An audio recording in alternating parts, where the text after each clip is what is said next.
प्यारे विद्यार्थियों, आज हम कक्षा 6 विषय हिंदी के अंतर्गत सेट 2 की जो परीक्षा होने वाली है उसके लिए कुछ प्रश्नों को हल करेंगे।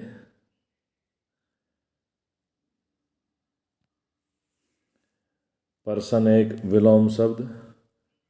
प्रिय का विलोम शब्द अप्रिय हो जाएगा। संभव का विलोम शब्द असंभव हो जाएगा। जीवन का विलोम शब्द मरण हो जाएगा। रंग का विलोम शब्द बेरंग हो जाएगा। देश का विलोम शब्द विदेश। आशा का निराशा। आबाद का विलोम शब्द बर्बाद होगा। सुंदर का असुंदर। सजीव का निर्जीव। मान का विलोम शब्द अपमान। सफलता का विलोम शब्द असफलता। सुखद का विलोम शब्द दुखद हो जाएगा और सुख का विलोम शब्द दुख हो जाएगा। जवाब का विलोम शब्द प्रश्न हो जाएगा। हाल का विलोम शब्द बेहाल हो जाएगा। दिन का विलोम शब्द रात हो जाएगा।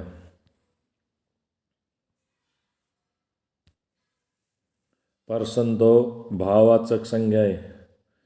सुंदर शब्द से भाववाचक संज्ञा सुंदरता बनेगी। मित्र शब्द से भाववाचक संज्ञा मित्रता बनेगी।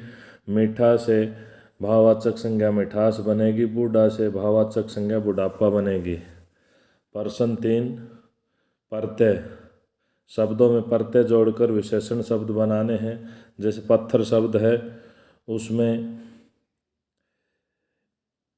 ईला प्रत्यय जोड़ने पर पथरीला विशेषण बन जाएगा। काटा शब्द है उसमें ईला प्रत्यय जोड़ने से कटीला शब्द बन जाएगा। रस जो शब्द है उसमें ईला प्रत्यय जोड़ने से रसीला विशेषण शब्द बन जाएगा। जहर शब्द में ईला प्रत्यय जोड़ने से जहरीला विशेषण बन जाएगा।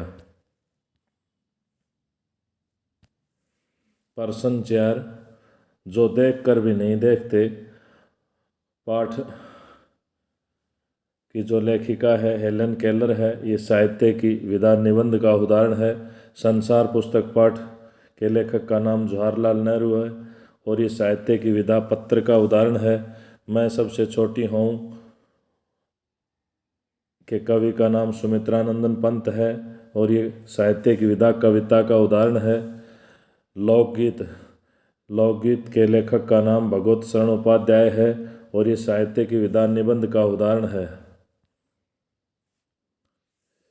प्रश्न 5, लोकगीत से संबंधित प्रश्न। बाउल और भतियाली बंगाली लोकगीत हैं। ढोला मारू राजस्थानी लोकगीत है। हीर रांझा सोनी महिवाल पंजाबी लोकगीत है। चैता कजरी बारामासा ये उत्तर प्रदेश के लोकगीत हैं। लोक नृत्य गरबा है। ये जो लोक नृत्य है ये गुजरात का है और ये नवरात्रों में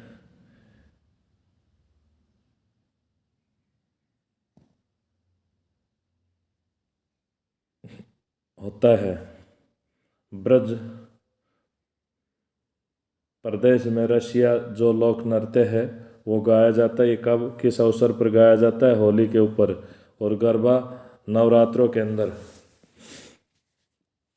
प्रश्न 7, ये कुछ पुनरुक्त शब्द हैं इनको हमें वाक्यों में प्रयोग करना है। कभी कभी बिजली चमकती थी। छोटे छोटे गीत छोटे छोटे समूह में गाए जाते हैं। साथ साथ हम लोग साथ साथ क्रिकेट खेल सकते हैं।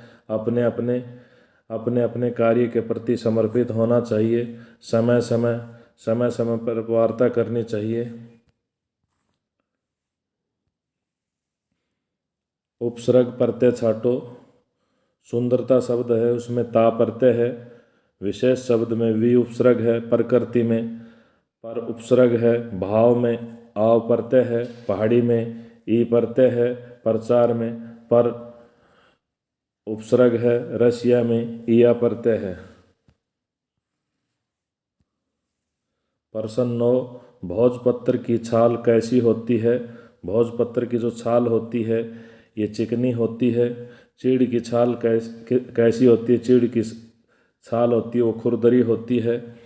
हेलन केलर ने प्रकृति की जो चीज़ें थी उनको कैसे पहचानती थी? उनको छूकर पहचानती थी।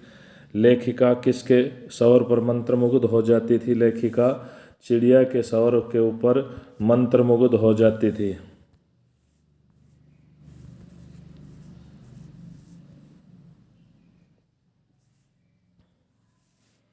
प्रश्न 5, लेखक ने प्रकृति के अक्षर किन्हें कहा है? लेखक ने पेड़ पौधों, पत्थरों, नदियों, जंगलों, हड्डियों आदि प्राकृतिक चीज़ों को प्रकृति के अक्षर कहा है।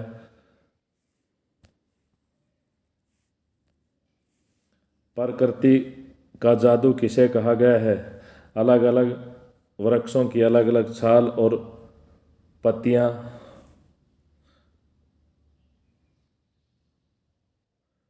बसंत के मौसम में स्वतः ही कलियों का खिलना, फूलों की पंखुड़ियों की अलग अलग घुमावदार बनावट और उनकी मुलायम सतह, ये सब प्रकृति के जादू ही हैं।